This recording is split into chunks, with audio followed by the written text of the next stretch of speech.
Hey guys, it's Guyon here with a new video to show you my next build, which is a triple attribute stacker. Now before we even look at the build, let's quickly do a T16 mandatory map showcase. After the map run, we can take a look at the build, my thought process, and yeah, just my take on the all attribute stacker.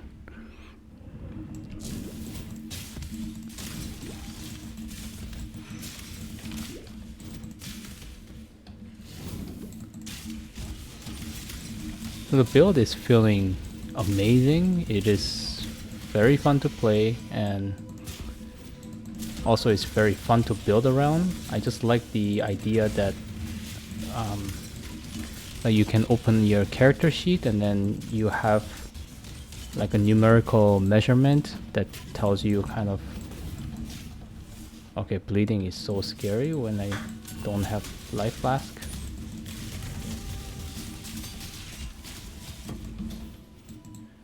Yeah, it just kind of tells you how well is your character doing, so that's pretty cool. You can see here I have 3 arrows firing, so there's 2 additional projectiles that I have, which is not a lot, but you can see Ice Shot as my main skill, and we also have Lightning Arrow going off from the Mana Forge setup, and you can see the glove enchantment here, the Addictive Fury, and all of those kind of go out, and the Vengeance Cascade makes all the projectiles return. So even with just 3 projectiles, it's the clear speed is pretty good.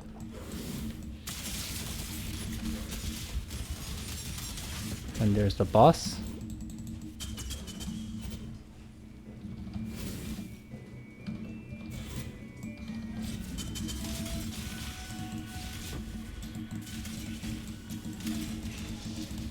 Yeah, like Vengeance Cascade, it's probably like hands down the best change that came with the Crucible League. I love it. I hope it stays this way like forever, and I cannot see myself playing a bow build without it. Like once I got a taste of it, I don't think I can go back.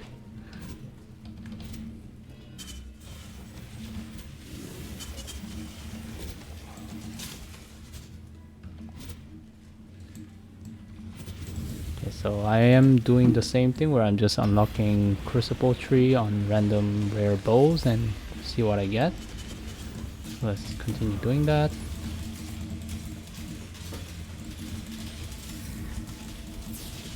Quickly gonna take a look.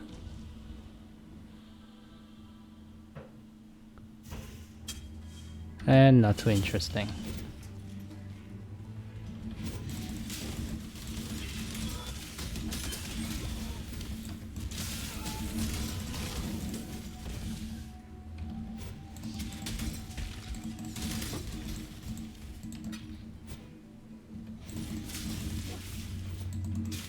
Oh, that's the end of the map. Okay, so let's go to Hideout and I will give you guys my take on the triple attribute stacker.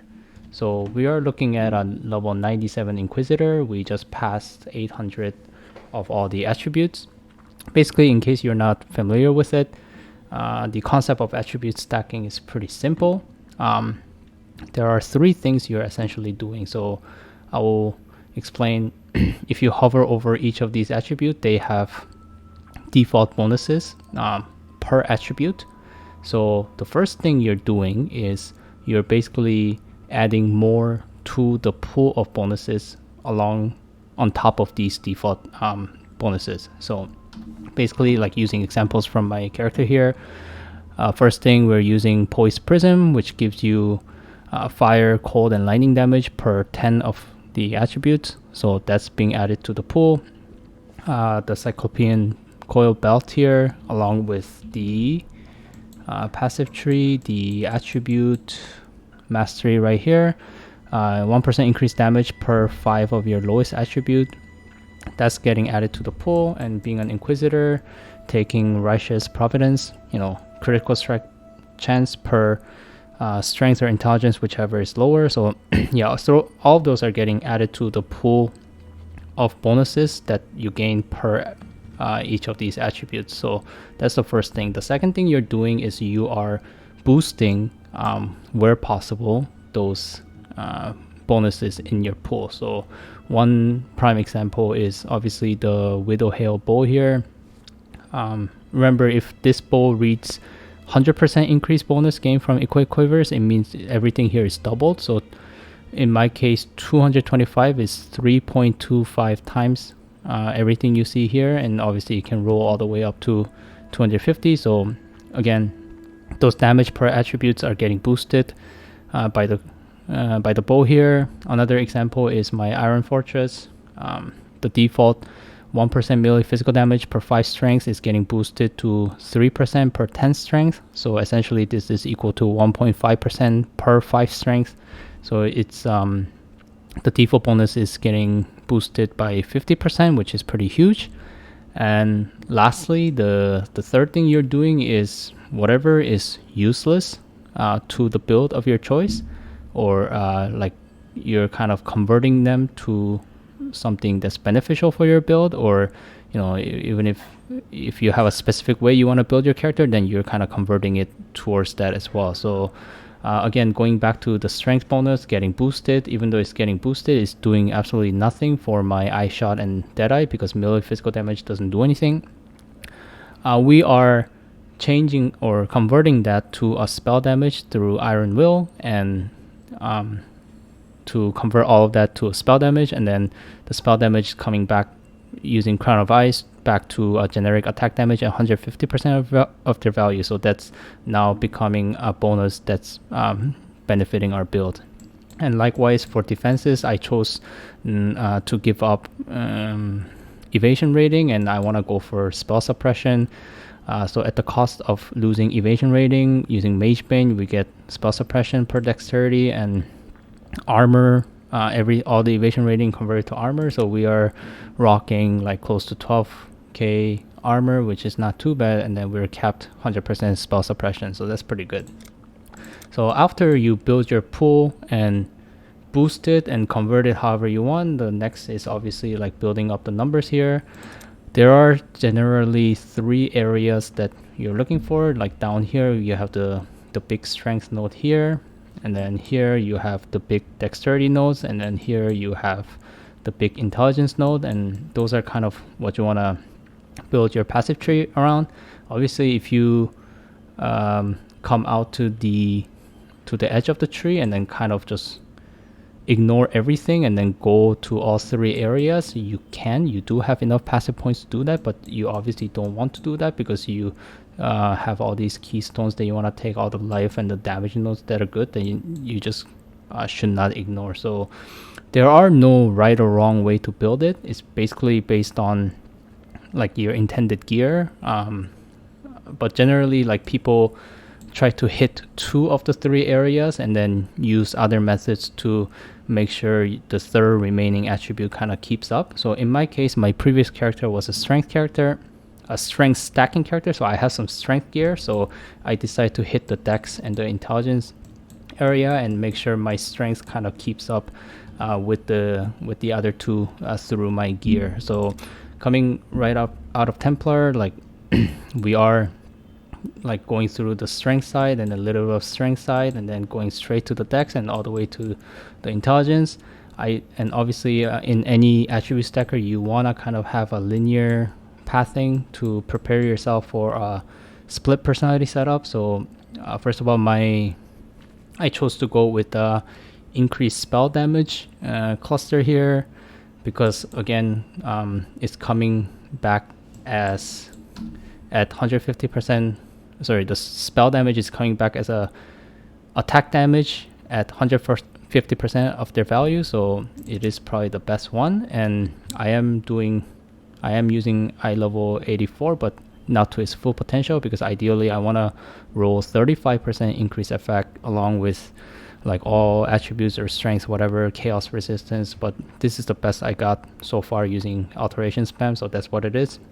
And 12-point cluster, because once I have the proper mods on the cluster jewel, then every single point here is going to be so valuable, give so much to the build that it will be worth taking everything. So anyways, yeah, in there I have, again, I'm focusing on dexterity and intelligence, mostly on the passage tree. So I have both of them dex in split personality, and this turned out to be also a cheaper way to build this character, because for example, like if I was relying on strength and intelligence, split personality, those things are going for like 4 divines, and this one only go for like 40 C, so comparatively it's much cheaper. Looking at the ascendancy point, so Inquisitor, obviously for the strength and the int node, my initial plan was to go to the inevitable judgment and then go all the way to pious path for the consecrated ground. And then I was kind of like looking at this node in the middle, and it is really beneficial for our build. It's both offensively and defensively. And then I started checking the trade site, like this one and this one, the forbidden flame and flash jewels were like a couple divines, so pretty expensive. But then the pious path was very cheap. It was only like 25 C per piece.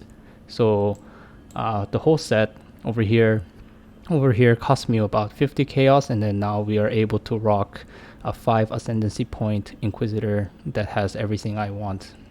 Okay, good. So that's it for the tree. And well, yeah, obviously the very GG OP Thread of Hope with the large ring that gives me pretty much everything I want here. Yeah, that's obviously good for this build as well. So looking at the gear, again, Widow Hail plus Poise Prism combination, really cool. Using Crown of Ice for the leech, it takes care of my life and mana leech, and then the converting the useless mod to something useful. Iron Fortress, these are just, yeah, again, coming from my strength stacker gear, and the belt is probably the best in slot for this type of build.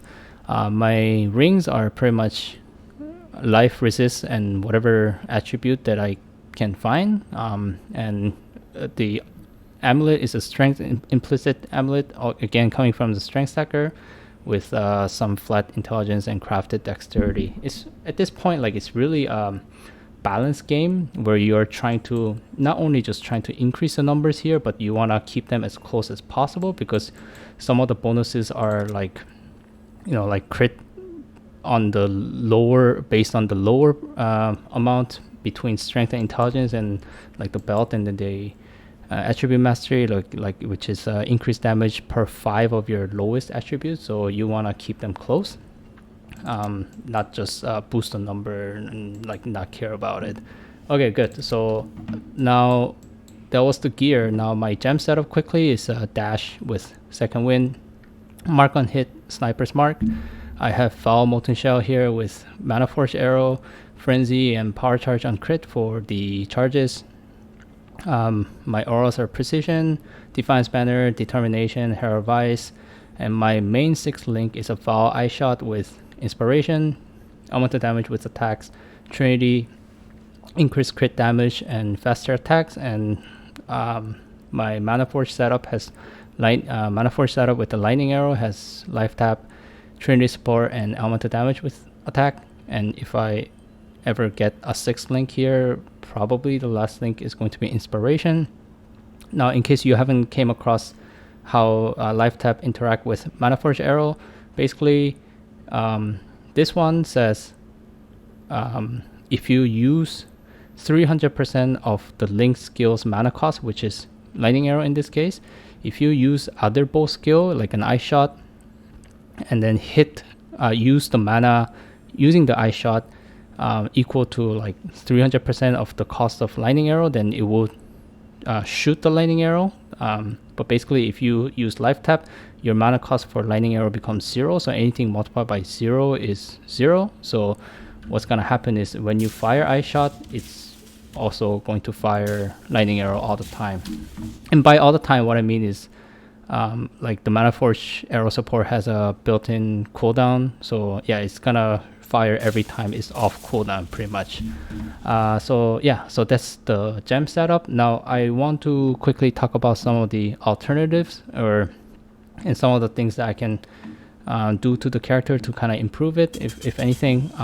The first thing I will talk about is, well, let's continue on the gems, is instead of the Mana Forge arrow here, if I was to use the Ballista Totem with the Focus Ballista, like that's definitely going to give me more damage, because first of all, you are putting down like 3 ballistas, and then it's not gated behind the cooldown of Mana Forge arrow support.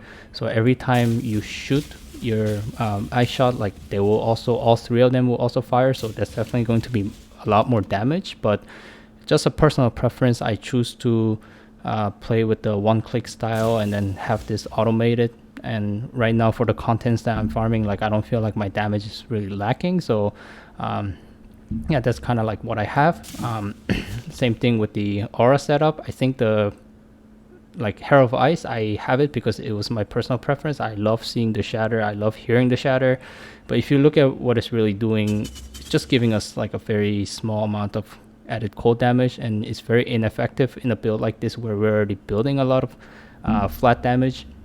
So the better option would be like, yeah, keep the determination, maybe invest 3 passive points to get the mana mastery for the mana reservation efficiency, and then you can throw in another 50% mana reserve aura. Like you can go for Grace, which would give us more armor thanks to Iron Reflex, or you can go for Haste because for more speed, whatever. But I just wanted Herald of Ice in the build.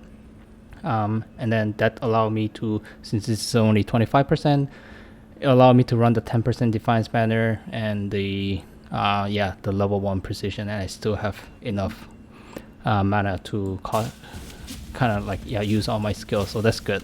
Now as far as the items go, first let's talk about the glove. Obviously if all you really care about is damage, Calm Spirit would obviously be the choice. This one will, at the cost of losing your life regeneration, you're gonna gain like rage, and then that also means you can throw in Berserk into your build, and then you can like kind of super boost yourself to shred bosses even faster. But you know, again, personal preference. This glove gives good attack speed, and the adrenaline and the onslaught buff.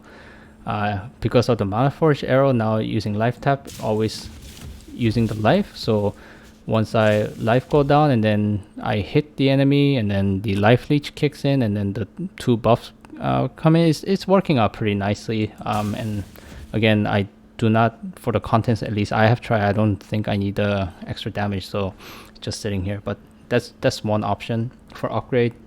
We also know like Shaper's Touch has a bunch of bonuses per each of the attributes, so that could be an option. For the helm slot,